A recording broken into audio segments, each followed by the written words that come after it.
Friends, आप सभी को हमारे यूट्यूब चैनल पर स्वागत है। हम बात करने वाले हैं यूपी की भर्ती परीक्षा को लेकर, जिसमें आपकी टीजीटी पीजीटी की जो भर्ती हुई थी 2016 में 21 में और उसका जो क्लियर हुआ था उसमें काफ़ी फर्जीवाड़ा देखा गया है। उसमें बताया गया है कि जो फर्जी नियुक्ति हुई थी उनमें 18-18 लाख रुपए में बिके थे टीजीटी पीजीटी के नियुक्ति पत्र, यानी कि जिनका नंबर भी नहीं था, जिनका पेपर पे वो फेल हो गए थे, लेकिन फिर भी वो उनकी नियुक्ति हो गई। तो जो उनके नियुक्ति पत्र थे वो 18-18 लाख रुपए में बिके थे। तो इसी को लेकर ये बहुत बड़ी अपडेट आई है कि 8 लाख रुपए एडवांस दे चुके थे। कई और जिले में भी फर्जीवाड़ा होने की संभावना है। शिक्षक की नौकरी पाने के लिए पोस्ट ग्रेजुएट टीचर और ट्रेंड ग्रेजुएट टीचर परीक्षा 2021 में फेल होने वाले 9 अभ्यर्थियों ने 18-18 लाख रुपए में नियुक्ति पत्र खरीदा था। इन अभ्यर्थियों से भर्ती माफिया ने 8-8 लाख रुपए एडवांस ले लिए थे, बाकी के 10-10 लाख रुपए नियुक्ति पत्र के बाद लेता, लेकिन मामला खुल गया। सभी के नियुक्ति पत्र फर्जी थे। इनके खिलाफ 29 अप्रैल को कानपुर की कर्नलगंज थाने में मुकदमा भी दर्ज हो गया है।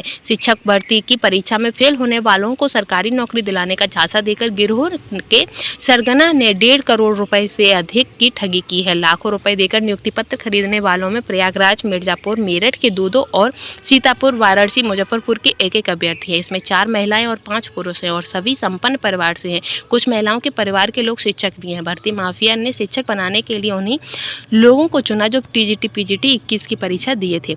प्रतीक्षा सूची से चयन के समय उसने नियुक्ति पत्र जारी किया, जिससे किसी को शक भी नहीं हुआ। माध्यमिक शिक्षा निदेशालय में टीजीटी 21 की प्रतीक्षा सूची में रिक्त पदों के सापेक्ष चयन हुआ। इसी दौरान भर्ती माफिया ने नियुक्ति पत्र कानपुर भेजा। साथ ही दिसंबर से वहां पर नियुक्ति दी जाने लगी। 2 महिलाएं नियुक्त की गईं और शिक्षक कार्य करने लगी। अप्रैल में चयन बोर्ड से प्रमाण पत्रों का सत्यापन शुरू हुआ तो फर्जीवाड़ा पकड़ा गया। फर्जी नियुक्ति पत्र से नौकरी पाने वाले बताया गया कि 18 लाख रुपए में बात हुई थी। नियुक्ति से पहले 8-8 लाख रुपए दिया था, बाकी धनराशि नियुक्ति की बात की थी।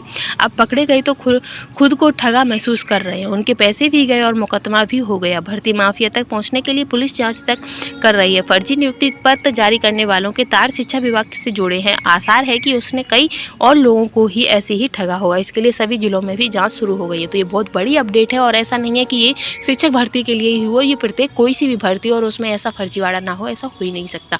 सभी भर्तियों में ऐसा फर्जीवाड़ा होता है। किसकी गलती है इसमें, किसकी नहीं है। जितनी गलती इसकी में शिक्षा विभाग और एग्जामिनर की होती है, जो एग्जाम लेते हैं उनकी होती है, उससे भी कई ज़्यादा गुनी उन अभ्यर्थियों की होती है जो कम पैसों के लालच में आकर और अपने नौकरी के लालच में आकर वो अपना भविष्य खराब कर लेते हैं। क्योंकि उन्हें नौकरी तो मिल जाती है उस काम के लिए, लेकिन जब उन पर जांच पड़ताल होती है, जब उनका सत्यापन शुरू होता है तो उनका फर्जीवाड़ा जो होता है वो खुल के सामने आ जाता है। तो ऐसे ही और फिर उन पर मुकदमा भी हो जाता है। तो उनके पैसे भी जाते हैं, नौकरी भी जाते हैं, इज्जत भी जाती है साथ में, और दोबारा नौकरी के लिए भी बातें हो जाते हैं। तो ऐसे ही कंटेंट के लिए चैनल के साथ बने रहिएगा। Thanks for watching.